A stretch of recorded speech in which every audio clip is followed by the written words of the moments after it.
Hey everyone, today I will show you how to reset Cox Panoramic Router. Is your Cox Panoramic Router not working properly? Resetting it can fix many connection issues. In this video, we will show you how to do it step by step. A soft reset restarts your router without erasing any settings. To do this, unplug the router from power, wait for 30 seconds, plug it back, and wait for all lights to stabilize. This can fix minor connection problems. A hard reset restores the router to factory settings, erasing all custom settings like Wi-Fi names and passwords. Here's how. Find the reset button on the back of the router.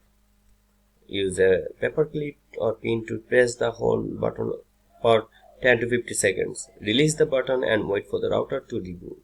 Once it restarts, you will need to set up your Wi-Fi again. And that's it. Your Cox Panoramic Router has been reset. If you need to set it up again, and use the Cox Panoramic Wi-Fi app.